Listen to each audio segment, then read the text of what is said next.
Hello, good evening. मैं DElEd second semester के छात्रों के लिए बायोलॉजी लेकर आया हूँ। चंदन वर्ल्ड क्लासेज पर आप लोग बायोलॉजी से संबंधित कुछ चीज़ें मेरे द्वारा पढ़ेंगे, जिसमें मैंने एक टॉपिक आज जो है आप लोगों को हृदय के बारे में लेकर आया हूँ। थोड़ी बहुत जो जानकारी आप हृदय के बारे में जानते हैं, उसे हम थोड़ा-सा और आगे आपको जो है बताना चाहते हैं। तो हृदय के बारे में हम बाई स्ट्रक्चर ये देखना चाहते हैं कि कैसे रुधिर परिसंचरण मानव में होता है। और रुधिर परिसंचरण एक बार यदि हमारे दिमाग में आ गया तो हम ये जरूर जान पाएंगे कि कैसे कैसे हमारे रुधिर वाहिनियों में हृदय बहता है, कहाँ अशुद्ध बहता है, कहाँ शुद्ध बहता है। ये रक्त की जानकारी हमको बखूबी हो जाएगी।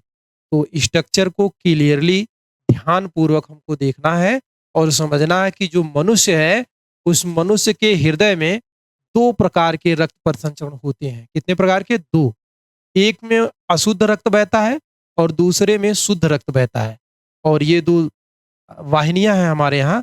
एक को कहा जाता है सिरा और दूसरे को कहा जाता है धमनी। तो हम मनुष्य के सिरा और धमनी के द्वारा दोहरे प्रकार के रक्त परिसंचरण को बाई स्ट्रक्चर समझने की कोशिश करेंगे कि कैसे हमारे यहाँ रुधिर परिसंचरण होता है। तो मैं स्ट्रक्चर बना रहा हूँ, धीरे धीरे आपको बताऊंगा और ये बहुत ही आसान है। तो जैसे अभी देखिए, स्ट्रक्चर के रूप में हम यहाँ जो है सबसे पहले एक जो है बॉक्स बना दिए। एक बॉक्स, इस बॉक्स के आप सामने एक दूसरा बॉक्स बना दिए। अब देखिए, ये दोनों बॉक्स के बीच में हमको जो है छोटे छोटे बॉक्स और बनाने हैं। दो छोटे छोटे बॉक्स, एक बॉक्स यहाँ बन गया और इसी के जस्ट अपोजिट एक बॉक्स इधर बन गया।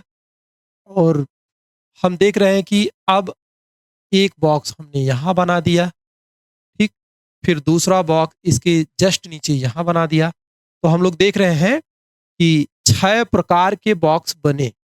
6, 2 इधर हैं और 4 ये जो चैम्बर होते हैं मनुष्य के हृदय में, ये हैं।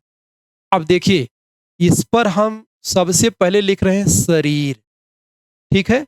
मनुष्य की जो शरीर होती है, वो शरीर से ऊपर, हमारे शरीर में ऊपर सिर होता है, इसलिए इस नली का नाम याद रखेंगे सीरा। इसका नाम है सीरा। और नीचे वाली नली का नाम है धमनी, इसको हम धमनी कहते हैं। तो देखिए, ऊपर वाली नली का नाम है सीरा और नीचे वाली नली का नाम है धमनी। अब देखिए, जो ये चारों चैम्बर हैं, इन चारों चैम्बरों में ऊपर के चैम्बर दो, ये जो है अलिंद है। क्या है? अलिंद। मैं लिख रहा हूं अलिंद। तो ऊपर के अलिंद है और नीचे के निलय हैं दोनों। नीचे के निलय है। तो देखिए, नीचे के दोनों क्या हैं? निलय हैं। और ऊपर के दोनों क्या हैं? अलिंद है। ये जो है अलिंद है। मैं बखूबी लिख रहा हूं, आपको केवल ध्यान से इस फिगर को देखना। अलिंद। अब आगे चलते हैं। अब इन्हीं को समझना है कि जो है सिरा और धमनी कैसे जो है रक्त को जो है एक दूसरे में जो है रक्त को कैसे बहाती हैं। अब यहाँ देखिए, हम इसको लिख रहे हैं फेफड़ा। ये क्या है? फेफड़ा। फेफड़ा, ठीक है। क्लियर हुआ? अब देखिए, सिरा वाली, जो ये सिरा वाली नली है, ये सबसे पहले आती है अलिंद के पास। और ये कौन सा अलिंद है? पहला कार्य हम लोग दाएं से शुरू करते हैं, इसलिए दायां कहते हैं। तो ऊपर दायां अलिंद और नीचे दायां निलय हो जाएगा। ये सभी दायां है। ऊपर दायां अलिंद और नीचे दायां निलय हो गया। और इसमें बहता अशुद्ध रक्त। कैसा रक्त? अशुद्ध रक्त। अशुद्ध रक्त। ये रक्त शुद्ध कब होगा? जब फेफड़े में जाकर ऑक्सीजन से मिलेगा। देखिए, दाएं अलिंद से ये अशुद्ध रक्त, कैसा रक्त? अशुद्ध रक्त। यह अशुद्ध रक्त कहाँ जाता है? यह अशुद्ध रक्त जाता है, अशुद्ध रक्त यह जाता है दायां निलय को। किसको जाता है? दायां निलय को। अब दाएं निलय से यह रक्त निकल कर, देखिए ये पास वाले दोनों बॉक्स को जोड़ना नहीं है, इन्हीं के बीच से ये नली लेकर जाना ऊपर, ठीक है, इन्हीं के बीच से ये नली लेकर जाना है ऊपर। तो थोड़ा सा देखिए ध्यान से, ये नली लेकर कहाँ जाना है? हम जा रहे हैं, ये ऊपर लेकर जा रहे हैं, ये सबसे ऊपर लेकर आए और कहाँ मिला दिए? ले आकर फेफड़े में मिला दिए। तो देखिए अशुद्ध रक्त कहाँ आ गया? फेफड़े में। और इस यहाँ से ये जो है फेफड़े में रक्त आकर जो है अशुद्ध रक्त ऑक्सीजन से मिला, O2। किससे मिला? ऑक्सीजन से। तो हमने यहाँ लिख दिया O2, ठीक है, यहाँ हमने लिख दिया O2। अब देखिएगा यहाँ से ये नली, नीचे से ये धमनी कहलाती है, धमनी, ठीक है, ऊपर वाली नली सिरा हो गई थी और ये नली है धमनी। और ये धमनी हमेशा शुद्ध रक्त बहाती है। कैसा? शुद्ध, क्योंकि ऑक्सीजन से मिल गया तो रक्त क्या हो गया? रक्त यहां से मान लिया गया शुद्ध। ये रक्त कैसा है? शुद्ध। अब ये रक्त जा रहा है और ये जा रहा है बाएं अलिंद को। किसको? बायां अलिंद। इसको हम लिख रहे हैं बायां अलिंद। तो बाएं अलिंद तक हम लोग आ गए और बाएं अलिंद से ही यह शुद्ध रक्त कहाँ जा रहा है? ये रक्त अब शुद्ध हो गया, इसको शुद्ध मान रहे हैं। ये रक्त कैसा है? शुद्ध रक्त। देखिए शुद्ध रक्त ये कहाँ आया? बाएं निलय को आया। तो हम लिख रहे हैं बायां निलय। और बाएं निलय से ये धमनियों द्वारा होते हुए पूरे शरीर में फैला दिया जाता है, पूरे शरीर में। तो मैंने ये धमनी लिखा था, इसमें कैसा रक्त बहता है? हमेशा शुद्ध रक्त बहता है।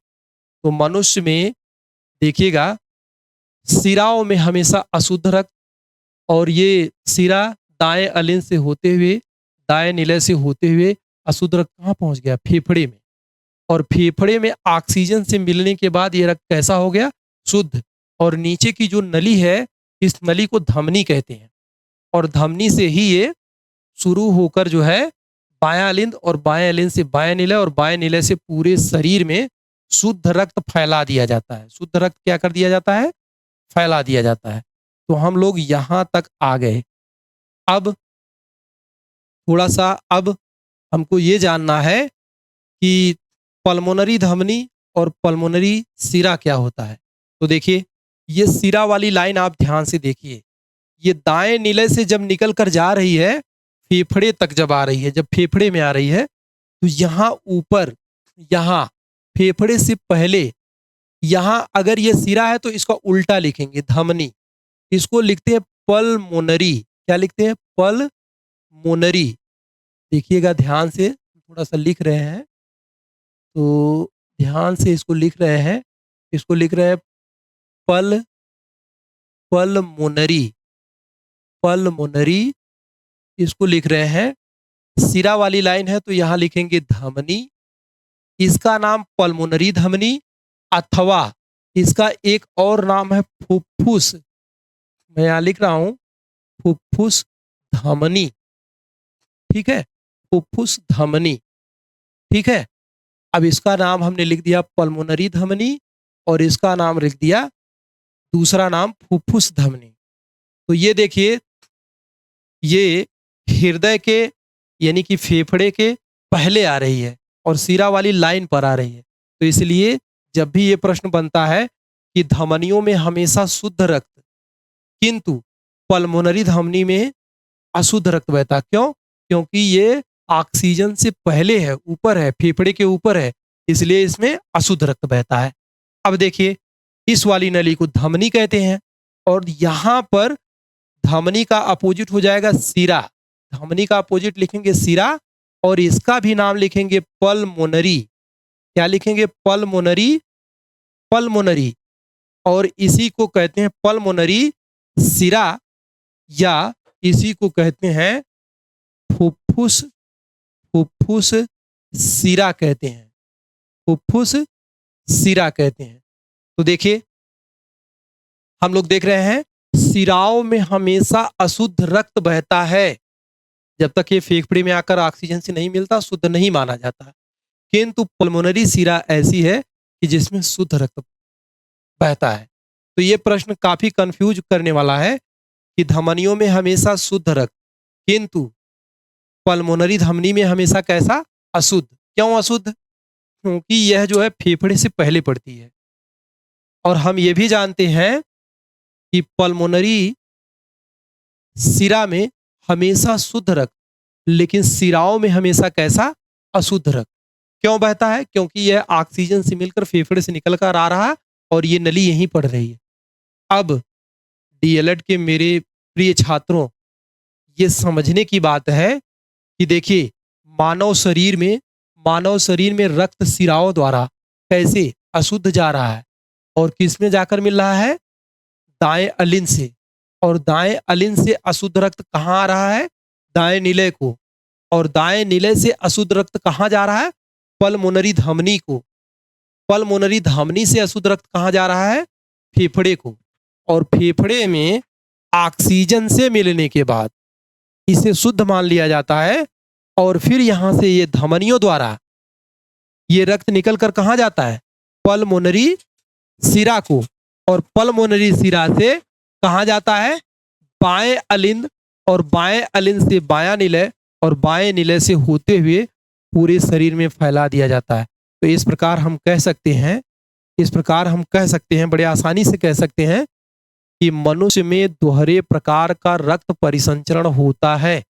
एक अच्छा 10 का सवाल है जो आपके बीटीसी में पढ़ाया जा रहा है कि मनुष्य में दोहरे प्रकार का रक्त परिसंचरण होता है। एक प्रकार के रक्त परिसंचरण में यह रक्त सिराओं द्वारा होते हुए कहाँ जाता है? फेफड़े को। दूसरे प्रकार में फेफड़े से यह रक्त धमनियों द्वारा होते हुए कहाँ जाता है? पूरे शरीर में फैला दिया जाता है। तो आपने सिरा और धमनी का कंसेप्ट देखा। थोड़ा सा समय अभाव के कारण छोटी वीडियो बनाई जा रही है। आगे विस्तृत जानकारी और चाहिए, अगर वीडियो अच्छी लगेगी तो हम इस पर और कंसेप्ट के साथ वीडियो में थोड़ी सी बातें करेंगे, ठीक है? और बायोलॉजी के पोर्शन को हमारे द्वारा बखूबी आपको समझाया जाएगा, बताया जाएगा। अगर कुछ कमियां होती हैं तो नीचे कमेंट करिएगा, बताइएगा। हम लोग भी बच्चों से ही सीखते हैं और बच्चे भी इन फ्यूचर हमसे सीखते हैं, हम बच्चों से सीखते हैं। सीखने और सिखाने का ये कार्यक्रम बड़ा अच्छा होता है। यदि पढ़ाई में मन लगता है तो सीखने का मन करता है, नहीं लगता तो बात ही अलग है। तो इस सिरा और धमनी को हम एक दिन एक वीडियो में इसका अंतर समझाते हुए और बता देंगे, अगर डीपली चाहिए तो।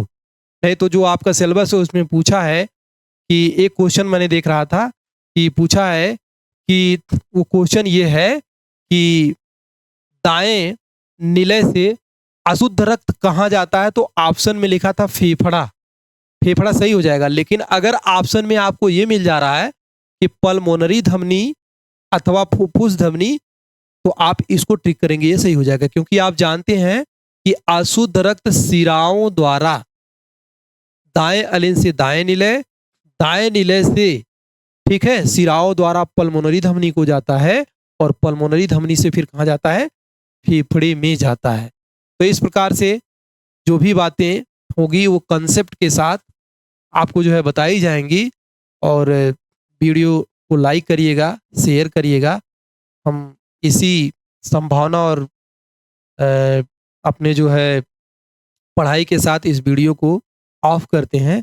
नेक्स्ट वीडियो में हम किसी और टॉपिक के साथ आपके साथ फिर हाजिर होंगे। नमस्कार, शुभ संध्या।